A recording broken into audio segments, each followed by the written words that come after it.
This week, just wanted to start off with a super obviously funny video and a positive message just about the fact that church and Sunday church can just be the best time of the week, right? And so that was the challenge of last week, was to make Sunday the best day of your week. And so I was just thinking about that this week, and I was thinking, I love church. I love church. I love this church.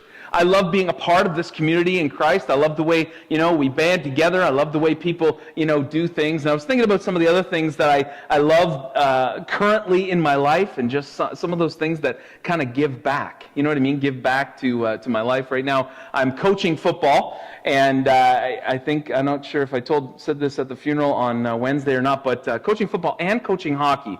So I didn't foresee that coming. That kind of happened to me. My wife filled out Josiah's registration and put me down as a coach, and I didn't know that. And then in the meanwhile, she didn't know that I had signed up for hockey, right? So both of these things happened concurrent, and I thought, well, I'm a big boy, I can handle this. And so it's been very, very busy, but it's been fun, and I love it. I love my hockey guys are like the little wee guys, and so I'm amazed at how well they can skate. They're actually really, really good, and but and they're looking up at you, and they got their big face guard on, and they got the mouth guard in, and you can't even understand. You're like, what's your name, buddy? You can't, but it's just so cute, and I just having a blast doing that. And then I have Josiah's age, so high school age footballers, and we're playing flag football, and It's just a ton of fun. And another thing, Josiah and I, we've loved doing this. We went out yesterday onto the Grand River, rented a canoe, and just went out and canoed for an hour.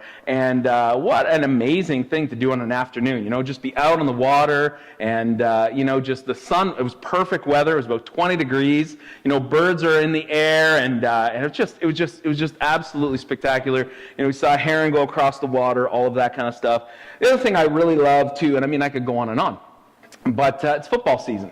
And so I don't know about you. Maybe I know some people in here are NASCAR people. Other people in here are hockey people. Other people don't care about sports, but you care a lot about other stuff. But I love football, and I'm actually coming into what I consider the perfect storm for any sports fan, right? Because hockey season is starting up, just kind of getting underway. NBA, I'm not an NBA fan, but I know that NBA is just starting to kind of lift off. Football is in full swing, both CFL and NFL, and then we got Blue Jays, which are in the playoffs, right? And so it's like this smorgasbord of, just sports fun. And so I just love that. I don't know. I get a good kick out of that. It's a lot of the downtime. So, hey, what I want to do is, why don't you take 2 minutes or 3 minutes, and don't say this to your spouse, because your spouse knows what you love, but I was just thinking maybe just in a little circle, just mention some of the things that you love. There might be some things that you have in common with some of the people around you. So go ahead. You can talk in church. Go ahead and just talk about some of the things that you love. Share those with the people around you. Maybe there's some people that you don't even know.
All right. Well, did we find out some new stuff? Find out some new things about people?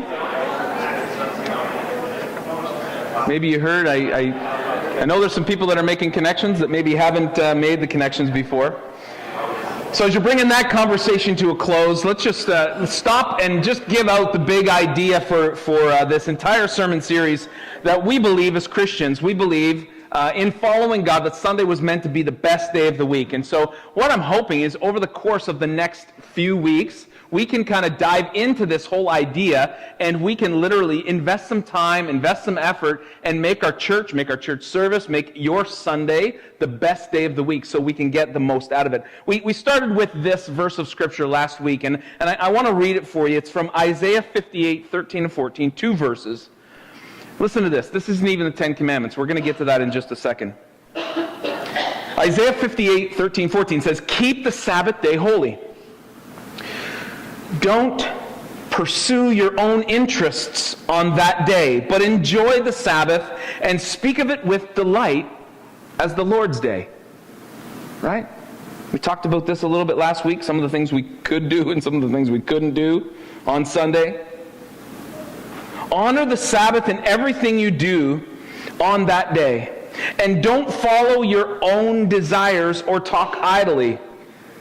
Then the Lord, get this, there's a blessing attached to this. Then the Lord will be your delight. I will give you great honor and satisfy you with the inheritance I promised to your ancestor Jacob.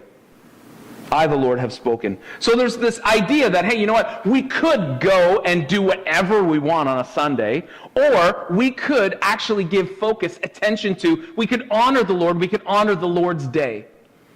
And in this scripture, there is a specific blessing that comes attached to it, where the Lord says, I will be your delight and will give you great honor and satisfy you with inheritance I promised to your ancestor Jacob.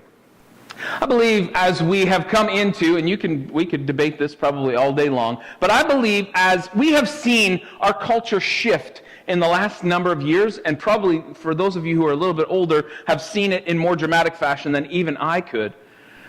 But I believe the shift in culture, and we looked at the stats last week and some of the, declining church numbers, I should probably indicate, in the Pentecostal church, our numbers are not doing that. But in fact, our numbers are basically staying about the same, which isn't great either, but at least we're not going down. The idea is this, that as culture has gone forward and shifted, and again, many of you have seen that, I believe there's one factor, and I've never heard anybody else confirm or deny this, but I haven't really heard a lot of people talk about this. And I believe there's one thing that has altered this entire shift, or has created the entire shift, and it's not the whole same-sex issue, it's not abortion, it's not the removal of prayer in school, I don't believe it's the whole women's liberation movement, or women going back to work, during the wartime and all that stuff. I believe the one thing that has been probably the centermost, reason for decline in the church is this, and it happened in 1985. 1985. Sorry, I was 15 years old, and it was when Sunday shopping was allowed to happen. Right? Stores could be open on Sundays, which didn't happen when I was a kid. You couldn't go to stores, you couldn't go shopping. But now, again, I've said this before, if Costco's not open on Sunday, it's like, oh my goodness, is this the apocalypse? I need to get 4,000 rolls of toilet paper, and so I really believe that in 1985 we saw a different shift in our Sunday culture. I think once that happened, it was kind of like all bets are off. And now anything and everything can happen on Sunday because, hey, well, we can go to a restaurant on Sunday, we can go to a store on Sunday, and so forth. What that has created is a culture not just of decline in terms of religion, but I believe it's created a 24/7 culture, right?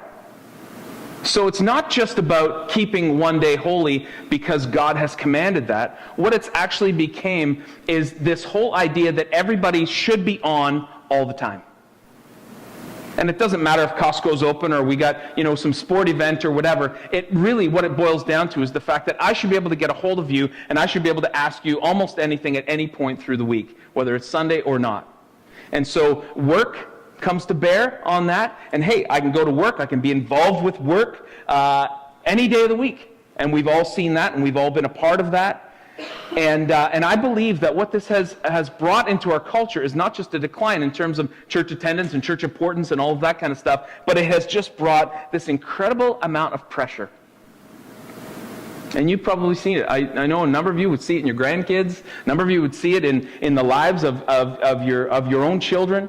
And, trying to make ends meet or trying to get ahead and all of this stuff. I have a friend who's a cardiac nurse.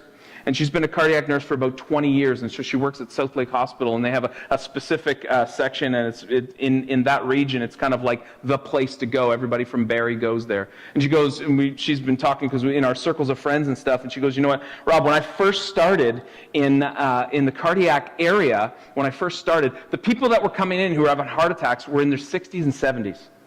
And, of course, over the course of 60 or 70 years, what you would almost expect, you would anticipate that there would be some issues with heart disease. And she goes, but over the last 20 years, 15 years, what I've noticed is that number has gone from 60s and 70s to all of a sudden 40s and 50s, sometimes even in the 30s.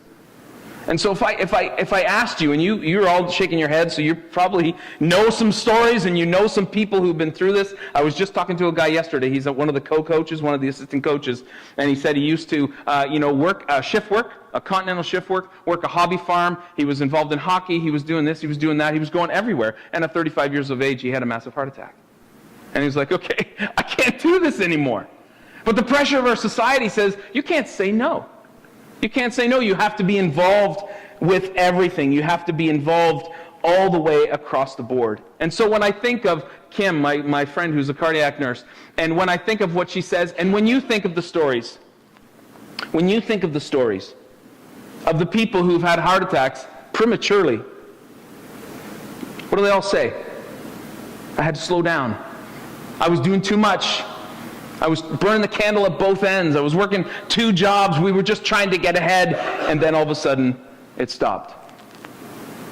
There's this guy named Bernie Krause, and he's been one of these guys. If you've ever heard any of these, recordings of nature. Right? So what he does is he'll take audio recordings of nature, and then he uses them and sells them and does all of this kind of stuff. He said, you know what, he's been doing this for a number of years. He said in 1968, in order to get 1 hour of nature recordings, it would take him 15 hours to get one. In today's day and age, in today's culture, it takes him over 2,000 hours of recording time to get just 1 hour. Just because there's so much extraneous noise. There's so many planes going overhead or trains going by or cars or just whatever is happening. There's just all of this busyness going on around us. And that's the culture that we live in. There is this myth. There's this myth in our culture that if we work more, we'll have more. Right? If you work more, if you work 7 days a week, isn't this the Walmart credo? If we just stay open, well then the cash registers will continuously flow with money. Right? All of the 24/7 factories and all the 24/7 stores work on this entire idea. What's interesting to me is that when you think about the 10 Commandments, and we're going to go there in just a second, if you think about the 10 Commandments, we obviously know that in one of the 10 Commandments is, thou shalt keep the Sabbath day and keep it holy, right? Honor the Sabbath day to keep it holy. It's right in there. I don't know if you noticed this, but thou shalt not steal, right? Thou shalt not kill. And everybody would go, you know what? I would never think of stealing. I would never think of killing. But when it comes to the Sabbath, well, hey, you know what? I don't know if that's really a serious one. And so I want to look at it from a bit of a different angle this morning. Because as I always do, when I'm thinking about certain things in church or with God, I always go, I wonder what Jesus would have thought of this. Right? I wonder what Jesus would have thought of this. Like if I could literally ask Jesus the question, what would Jesus say to this topic? What would Jesus say to the fact that there's all this busyness happening and people are just open 24/7 and running here and running there and doing their own thing, and even though the Bible has said specifically keep the Sabbath day, and you know what, I'm going to bless you, there's going to be a blessing attached to it. What would Jesus literally say? So in Mark 2, if you have your Bibles, you can turn there. I don't have it for you on the screen, but I'm going to read you a little story. And in Mark 2, verses 23 to 27, so 4 or 5 verses, Jesus answers this question literally.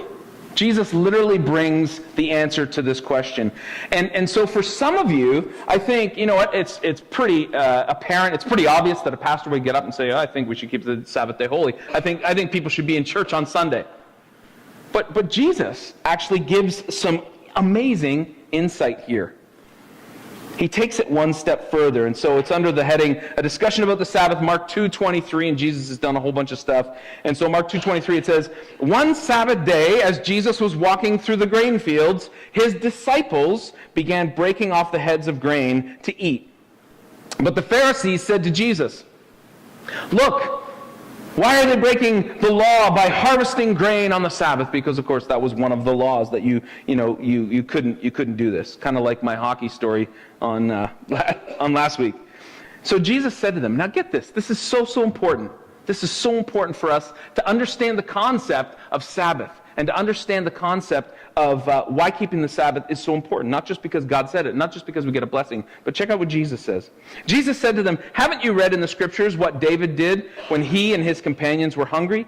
He went into the house of God during the days when Abiathar was the high priest, and he broke the law by eating the sacred loaves of bread that only priests are allowed to eat.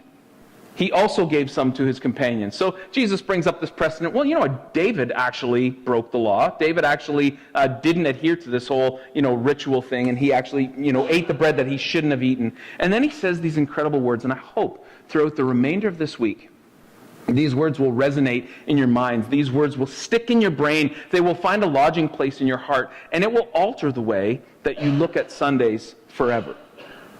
Jesus said to them, the Sabbath was made to meet the needs of people, and not people to meet the requirements of the Sabbath.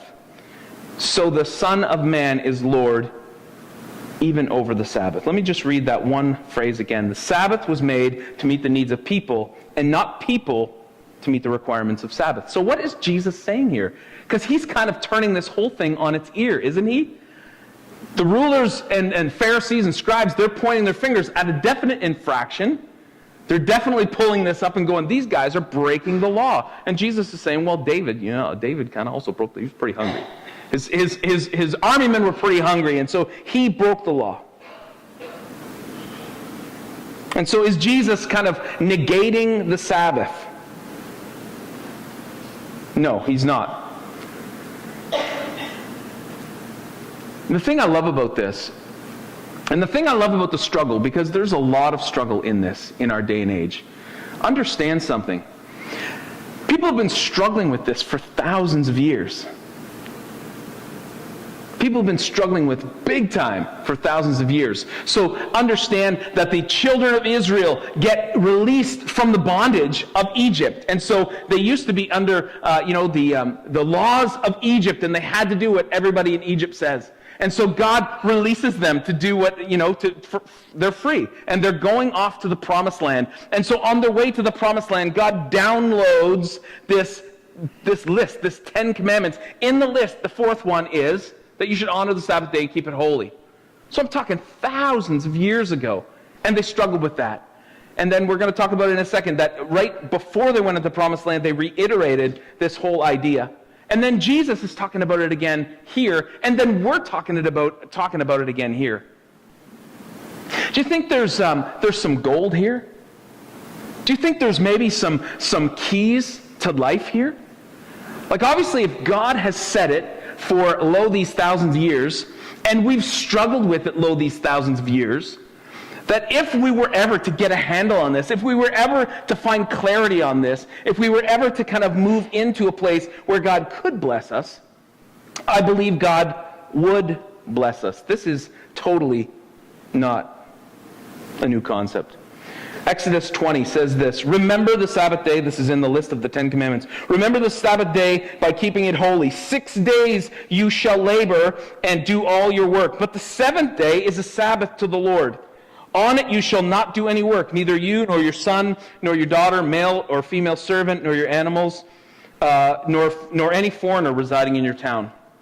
And here, catch this word. Remember the Sabbath day and keep it holy. Remember this looking back. Hey, guess what? You know what God did? God did all of this creation, and then at the end of 6 days of working, He rested. God rested. Did he need the rest? No, he's God. He did it to create a precedent. And so they're kind of like looking back and going, well, that's the way God did it. This is the way we should be doing it. We're connecting ourselves to a principle that the Creator has instilled in us. The Creator has demonstrated. But then get this. Watch this. So that was right at the beginning. You guys know that, right? Mount Sinai. They hadn't yet set out for the Promised Land. They had just gotten out of Egypt. So then they circled the desert for 40 years. Round and round and round they go. Come up to the end, and they're just getting ready to go into the Promised Land. And so God's like, okay, well, let's review those rules. Let's review those rules. And so Deuteronomy 5:12 says this: observe the Sabbath day by keeping it holy. Completely different word. Observe the Sabbath day by keeping it holy, as the Lord your God has commanded you. So not so much looking back and seeing the example that God set, but now it's looking forward and observing the fact that God has commanded us to do that. You shall have 6 days each week for your ordinary work, but the seventh day is the Sabbath day of rest dedicated to the Lord your God. So you have this whole looking back, remembering, and this whole looking forward, kind of observing. So there's a distinction here that both of the occurrences are making. And we would do well to remember both of these occurrences, both of these different descriptions. Reason is this, and we looked at the stats again last week and talked about people who attend church, people who don't attend church, and they live longer and blah, blah, blah. All you guys, if you remember that. If not, we won't go through them all right now. But God simply prescribes 52 mental health days, physical health days, spiritual health days. He prescribes those, and he asks us to keep them set aside. 7.5 weeks of spiritual vacation. If you haven't kind of put it all together yet, Jesus said, you know what? God created the Sabbath for man, not the man for Sabbath. The problem is this, we have, Moses getting the download of the Ten Commandments, and then they walk through the wilderness for 40 years, and they're going into the Promised Land, and they get the Ten Commandments again. Get the Ten Commandments again. As a reminder, first remember, then observe. Right? And then from that point forward, all of a sudden, guys started keeping score. They started getting out the scorecard and going, okay, well, what does it actually mean to remember the Sabbath? Does it mean no hockey on Sundays? That's what it was in my family. And if you played hockey on Sundays, big trouble, right? Especially if you broke the light. And then your sin has found you out. Some people, couldn't wear jeans on Sundays, or couldn't go swimming on Sundays, or you could only do it. I remember I used to go to a friend's house, and it would be summertime. We'd go to this guy's house, and his pastor was his father was a pastor, and we all wanted to play pool. Remember those days when you had to play pool? And so he's like, no, we respect the Sabbath day. And so we had to wait for the sun to go down before we could play any pool. Right? And so you're like, well, what does this mean? Help me understand. How do I respect the Sabbath day? And what is Jesus actually getting at here when he says the Sabbath was made for man, not the man made for Sabbath? Right? All these rules and regulations that we have to adhere to. The idea is this, is that you and I need rest. Never before in the history of the world has there been a more stressed out, strung out, run here, run there, people with their heads, running around like chickens with their heads cut off. Every person you will talk to, you'll say, hey, how you doing? Oh, just so busy. Oh, just so busy. I'm run ragged.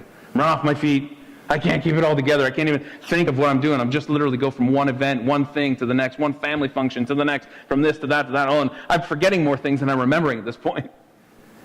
And Jesus is saying, okay, so the whole Sabbath thing is not this hammered down rule that everybody needs to adhere to. What it is actually just wisdom.